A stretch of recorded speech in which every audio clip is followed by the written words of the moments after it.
일본 정부가 추진 중인 후쿠시마 제1원전 부지 탱크에 보관된 오염수의 바다 방류를 두고 일본 내에서조차 비판의 목소리가 높아지고 있습니다. 눈에 띄는 것은 과거 일본이 내렸던 결정들이 대참사를 낳았던 사례들까지 소환되며 일본의 망신을 자초하고 있다는 것인데요. 유력 일간지인 도쿄신문에서는 방사능 오염수 안전대책 완벽히 서 있는가라는 사설에서 일본 정부가 동일본 대지진 당시 폭발 사고를 일으킨 후쿠시마 제1원전 오염수의 해양 방출을 단행할 방침이라며 우려되는 문제점을 지적했습니다. 사실 말이 정화수지 눈 가리고 아웅하는 것과 다를 바 없습니다. 일본 정부가 주장하는 오염수 정화 장비, 다액종 제거 시설로 정화해봤자 방사성 물질인 삼중수소, 트리튬은 제거할 수 없고 다른 물질도 여전히 남아 있습니다.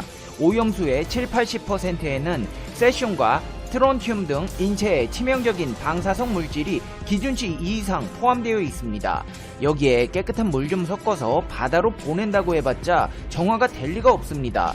깨끗한 물을 섞거나 마나 어차피 바다로 흘러가는 오염수의 방사성 물질은 그대로입니다. 도쿄신문에서는 삼중수소의 경우 다른 일반 원전배수도 포함되어 있고 기준치 이하 농도로 물개에 바다에 방출하는 것이 국제적으로 인정되긴 하지만 총량 규제가 없는 것이 허점이라고 강조했습니다. 그러면서 삼중수소의 방사선은 약하지만 제로는 아니라며 노심용융한 원자력 발전소의 오염수를 장기간 바다에 계속 흘렸을 경우 환경 영향은 미지수다. 노심용융은 원자로가 담긴 압력 용기 안에 온도가 급격히 올라가 중심부인 핵연료봉이 녹아내리는데 이렇게 되면 방사성 물질이 대량으로 방출된다고 경고하고 있습니다. 그러면서 과거 일본이 벌인 환경 대참사 사례로 미나마타병을 거론했는데요. 미나마타병은 수온 중독으로 인해 발생하며 다양한 신경학적 증상과 징후를 특징으로 하는 증후군이며 이와 유사한 공해병을 통칭하는 경우도 있습니다. 문제가 되었던 메틸수은은 신일본 질소 주식회사가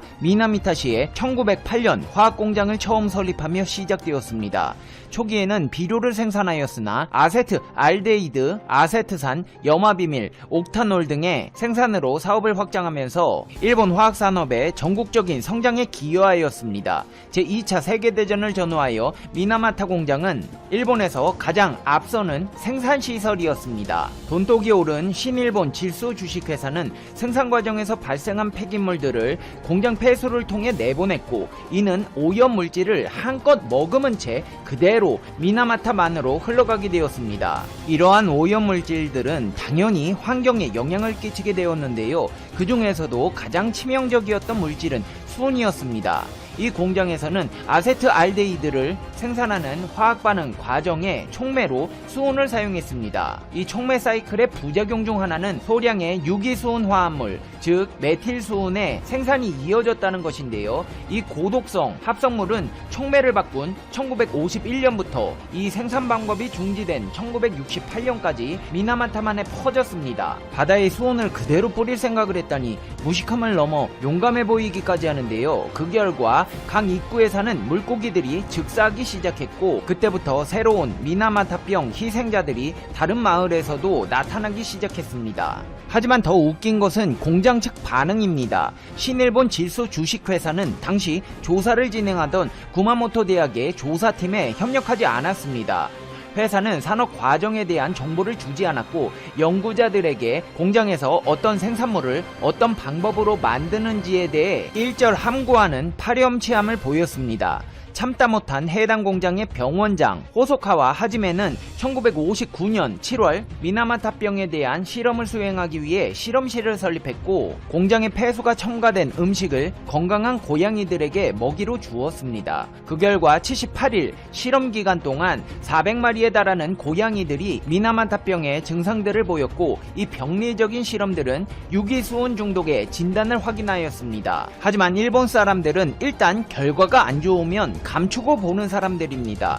공장 측에서는 이 중대한 결과를 조사자들에게 드러내지 않았고 오히려 실험을 진행하던 호소카와 병원장에게 그의 연구를 멈추라고 지시하였습니다. 더 웃긴 것은 이를 접한 일본인들의 반응인데요. 당시 일본 산업에서 한 축을 담 담당하던 기업의 공장 운영 중단을 원치 않았던 단체들은 이 공장의 폐수가 깨끗하다며 유기수온 이론을 부정하기 위해 병의 다른 원인을 찾는 연구에 투자했습니다. 사람 건강이야 어떻게 되든지 말든지 간에 돈에 눈이 돌아가 어떻게든 돈벌이에 나서겠다는 것이었습니다. 하지만 이를 보다 못한 구마모토 대학 연구팀은 미나마타시를 정기적으로 방문하기 시작했고 세세한 조사를 위하여 환자들을 대학병원에 수용하였습니다. 그러면서 이 끔찍한 질환의 실체가 서서히 드러나기 시작했는데요. 이 질환은 어떠한 이전의 경고도 없이 환자들에게 감각의 상실과 손발의 무감각함을 가져오며 발생하였습니다. 환자들은 작은 물건들을 잡거나 단추를 잠그는 조차 못하게 되었습니다. 그들은 비틀거리지 않고는 걷거나 뛸 수 없게 되었고 그들의 목소리 톤이 바뀌었으며 많은 환자들은 보고 듣는 것과 삼키는 것에 어려움을 호소하였습니다. 그 중에서도 미나마타시에 있는 공장의 병원에서 검사를 받은 5살 소녀의 증상은 의사들에게 충격을 가져다 주었습니다. 걷거나 말하는 것조차 힘들어했고 경련 증상이 끊이질 않았습니다. 이일 후에는 그녀의 여동생도 같은 증상을 보이기 시작했는데 그 소녀의 엄마는 의사들에게 이웃 딸도 같은 증상을 겪고 있다고 알렸습니다. 상황의 심각함을 인지한 의사들은 집집마다 조사를 했는데요. 8명의 환자들이 발견되어 바로 입원했습니다. 결국 병원장은 지역의 공공건강소에 유행하고 있는 원인 불명의 중앙신경계 질병에 대한 발견을 보고했고 그 전염병을 조사하기 위해 시정부와 여러 의사들이 이상질병대책위원회를 개설했습니다. 조사 도중 위원회는 충격적인 진실을 확인하게 되는데요. 환자들 집 주위의 지역에 고양이들과 다른 야생 생물들이 이상 행동을 보인다는 것이었습니다. 고양이들이 경련을 일으키고 미친 것처럼 보이다 죽어가는 현상을 보였고 주민들은 고양이들의 불규칙적인 움직임 때문에 그것을 고양이 춘병이라고 불렀습니다. 까마귀들이 하늘에서 떨어졌고 바다에서 해초가 더 이상 자라지 않게 되었으며 바다 표면에서 물고기들이 떠올라 죽었습니다. 일반적으로 이러한 증상들은 악화되었고 심각한 경련, 혼수 상태에 빠진 후에 결국 죽음이 뒤따랐습니다. 구마모토 대학의 연구원들은 희생자들이 대개 같은 가족의 구성원들이고 미나마타만의 바닷가를 따라 어촌에 모여 산다는 것을 발견하였습니다. 희생자들은 주로 미나마타만의 물고기와 갑각류를 먹고 살았고 그들이 남긴 찌꺼기를 먹던 고양이들이 그 사람들에게서 발견됐던 것과 비슷한 증상과 함께 죽어갔다는 사실을 파악합니다. 하지만 무식했던 일본인들은 병의 발발이 오염된 물고기와 갑각류가 주요 원인인 식중독의 일종이라고 믿었습니다. 경련에다 말도 못하는 증상을 보이는데 식중독이라는 결론을 내는 것을 보면 일본 사람들이 얼마나 무식했는지를 알 수 있는데요. 결국 자신들의 모자람과 무지함을 인지한 일본에서는 영국의 도움을 요청하게 됩니다. 이때 등장한 사람이 영국의 신경학자 더글라스 맥칼파인입니다. 그는 미나마타 증상들이 유기수온 중독과 닮았다고 생각했고 이후 조사는 수온의 중심이 맞춰졌습니다. 무식한 일본인들과 달랐던 영국 신경학자 더글라스의 주도로 1959년 2월에 미나마타만의 수온 분포가 조사되었는데요. 그 결과는 충격적이었습니다. 많은 양의 수온이 물고기와 갑각류 그리고 만의 진흙에서 발견되었습니다. 공장 폐수관 안에서 가장 농도가 높았고 바다로 나갈수록 농도가 감소함으로써 공장이 오염의 원인으로 명확히 확인되었습니다. 그리고 환자 파악을 위해 미나마타병의 희생자들과 일반적인 미나마타 시민들에게 머리카락 샘플을 채취했는데요. 환자들에게서는 가장 높은 수온 레벨이 705ppm을 기록하였고 증상이 없는 미나마타시 거주자들에게서는 191ppm이 기록되었습니다. 이게 얼마나 높은 수치냐 하면 미나마타시 바깥에 사는 사람들의 평균 수치가 4ppm이었던 것과 비교해봤을 때 200배에 못 미치는 수치였습니다. 원인을 알아낸 미나마타 식중독 분과위원회는 미나마타병이 주로 중추신경계에 영향을 주는 중독증이라는 발표를 하게 됩니다. 미나마타만과 그 주위에 사는 어패류를 다량 소비한 것이 원인이고 가장 주된 원인 물질은 유기수온 화합물이라고 발표했습니다. 2001년까지 공식적으로 2265명의 환자가 확인되었는데요. 과연 보상은 잘 이루어졌을까요? 일본은 여러분께서 잘 아시다시피 보상을 제대로 해주는 국가가 아닙니다. 미나마타 바다에는 병이 발생한 후에 어획량이 1953년과 1957년 사이 91% 감소하면서 구마모토 지방당국은 오염된 미나마타면에서 잡힌 물고기의 판매를 부분적으로 금지합니다. 미나마타 공동체는 공장에 대해 항의했고 보상을 강하게 요구하였습니다. 두 입장을 중재하기 위하여 위원회가 미나마타 시장에 의해 소집되었지만 위원회는 회사의 입장에서 부당하게 편성되었습니다. 결국 공동체 측은 시민들의 고통을 끝내기 위하여 일본 정부가 후쿠시마 제1원전에서 발생한 방사능 오염수를 정화 처리해 태평양으로 방류하는 방침을 오는 27일 확정할 전망이다. 마이니치 신문과 도쿄 신문은 17일 일본 정부가 이르면 오는 27일 열리는 후쿠시마 제1원전 폐로 오염수 대책 관계 강요 회의에서 해양 방출을 결정할 방침이라고 전했다. 일본 정부의 해양 방류 방침이 확정되면 원전 운영사인 도쿄전력은 곧바로 방류 설비 설계에 착수하고 원자력규제위원회의 안전성 심사를 거쳐 설비 공사를 진행하게 된다. 이에 따라 본격적인 방류는 2022년 10월쯤 시작될 것으로 예상된다. 도쿄전력은 지난 9월 기준으로 123만 톤 규모로 불어난 오염수를 20에서 30년에 걸쳐 태평양으로 흘려보내 후쿠시마 원전 1에서 4호기 폐로 완료 시점인 2041에서 2051년에 맞춰 방류 작업을 마무리한다는 목표를 세워놓고 있다. 그러나 후쿠시마 지역 어민 등을 중심으로 육상 보관을 계속해야 한다는 일본 내 여론이 강한 데다가 한국, 중국 등 주변국도 방류에 반대하는 상황이어서 향후 방류 추진 과정에서 논란이 이어질 것으로 보인다. 가지야마 히로시 경제산업상은 16일 오염수 처분 방법의 결정 시기에 대해 수량이 날마다 증가하는 것을 고려하면 언제까지나 방침을 결정하지 않고 미룰 수는 없다며 조만간 결정하겠다는 뜻을 밝혔다. 후쿠시마 제1원전에서는 2011년 동일본 대지진 당시 폭발 사고를 일으킨 원자로 내에 용융된 해결료를 식히는 환냉각수에 빗물과 지하수가 유입돼 섞이면서 오염수가 하루 160에서 170톤씩 발생하고 있다. 도쿄전력은 이물을 다핵종 제거 설비라는 창치로 여과해 오염수가 아닌 처리수라는 이름으로 보관하고 있다. 그러나 지난 6월 말 기준으로 알프스 처리수 110만 톤 가운데 제거가 어려운 삼중 수소를 제외한 나머지 방사성 물질의 농도도 방출 기준치의 100에서 2만 배에 달하는 것이 6%에 달했다. 또 10에서 100배인 것이 15%, 5에서 10배 19%, 1에서 5배 34%를 각각 차지하는 등 일본 정부 방출 기준에 충족하는 것은 27% 미만에 그치고 나머지 70% 이상이 방출 기준을 넘는 방사성 물질을 함유한 것으로 나타났다. 이에 따라 일본 정부와 도쿄전력은 알프스로 오염 농도를 법정 기준치 이하로 낮추는 재처리 절차를 거쳐 방류하겠다고 밝히고 있다. 방사선을 내는 수소 동위원소인 트리튬에 대해선 세계보건기구 식수 기준을 충족할 수 있을 만큼 물로 희석해 일본 기준치의 40분의 1 이하로 농도를 낮춘 뒤 방류할 계획이라고 설명하고 있다.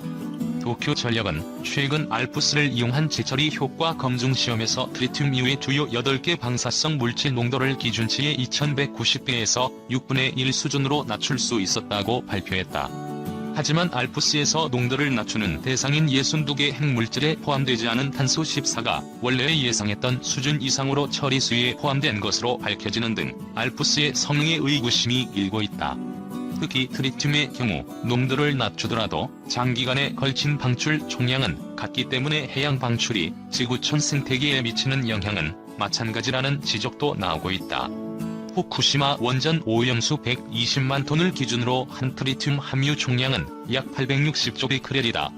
도쿄전력은 2022년 10월쯤이 되면 증설분을 포함해 총 137만 톤 규모의 오염수 저장 탱크가 꽉 차 육상 보관이 불가능해지고 앞으로 본격화할 폐로를 위해서는 작업 공간도 확보해야 한다는 이유로 방류를 고집하고 있다.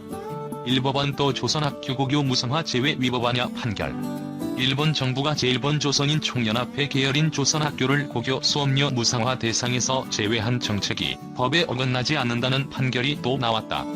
교도통신에 따르면 히로시마 고등재판소는 16일 히로시마 조선학교 운영법인과 졸업생이 일본 정부를 상대로 무상화 대상에서 조선 학교를 제외한 처분의 취소와 약 6천만 원의 손해배상을 요구한 소송의 항소심에서 원고 측 청구를 기각했다. 2심 재판부는 조선 학교가 북한과 조선 총련의 영향을 받고 있어 무상화 자금이 수업료로 충당되지 않을 우려가 있다는 피고 측 주장을 받아들인 원심 판결을 그대로 인정했다. 미키 마사유키 재판장은 조선 총련이 조선학교 교육 내용 등에 영향을 미친다는 공안조사청 자료와 보도를 근거로 학교 운영이 적정한지를 둘러싼 의혹이 있다며 문부고 학생이 무상화 대상에서 조선 학교를 제외한 처분을 재량의 일탈로 볼 수 없다고 판결 이유를 밝혔다. 이로써 일본 전역에서 제기된 같은 취지의 소송에서 일본 정부 정책을 지지하는 쪽으로 속속 결론이 난 셈이 됐다. 이날 판결 후 히로시마 조선학교에서 원고와 지원자 250여 명이 모여 법정 싸움을 계속하기로 결의했다. 한 고등부 3학년 여학생은 전체 학생을 대표해 민족에 관해 배우는 것이 주인가라며 권리를 쟁취하기 위해 앞으로 계속 나아갈 것이라고 말했다고 교도통신은 전했다. 원고 측은 상고할 방침이다. 일본의 고교 무상화 정책은 공립고에선 수업료를 받지 않고 사립고 학생들에게는 연간 12만에서 24만 원의 취학지원금을 주는 옛민주당 정권의 핵심 정책으로 2010년 4월 시작됐다. 외국인 학교 학생들도 지급 대상이지만 2010년 11월 북한의 연평도 포격 사건을 계기로 한 나오토 당시 총리가 지시해 조선학교는 적용이 보류됐다. 이어 제2차 아베 신조 정권 출범 후인 2013년 2월 지원 대상에서 조선학교를 제외하는 법령이 확정됐다. 이에 반발해 조선학교 학생 등은 도쿄, 나고야, 히로시마, 오사카, 후쿠오카 등 일본 전역 5곳에서 무상화 배제 정책에 맞서는 소송을 제기했다. 그러나 그간 나왔던 1, 2심 판결 가운데 오사카 지법 외에 일본 정부가 모두 승소했고 오사카에서도 2018년 9월 2심에서 원고가 패소했다. 특히 일본 최고재판소가 지난해 8월 도쿄 조선중고급 학교 출신 학생 61명이 제기한 같은 소송의 상고심에서 원고 청구를 기각해 고교 무상화 정책에서 조선학교를 배제한 것이 위법하지 않다는 판결이 처음으로 확정됐다. 이후 오사카와 나고야 소송도 원고 패소로 종결됐다. 이 때문에 이번 히로시마 고등재판소 판결 내용은 어느 정도 예상됐던 것이고 원고 측이 상고하더라도 결과를 낙관하기 어려운 상황이다. 원고 측은 일본 정부가 무상화 대상에서 조선학교를 뺀 것은 정치적 이유에 근거한 처분이자 제1조선인 사회에 대한 차별이라고 강조해왔다. 그러나 피고인 일본 정부는 조선학교가 조선 총련과 밀접한 관계인 점을 들어 지원금 및 수업료로 쓰이지 않을 우려가 있다며 지급 대상 요건을 충족하지 않는다고 주장하고 있다. 이런 상황에서 일본 정부는 지난해 10월 인상한 소비세 재원을 사용해 유치원과 보육원 무상화 제도를 도입하면서도 조선학교 관련 시설을 적용 대상에서 제외했다. 제1조선인 학부모들은 이를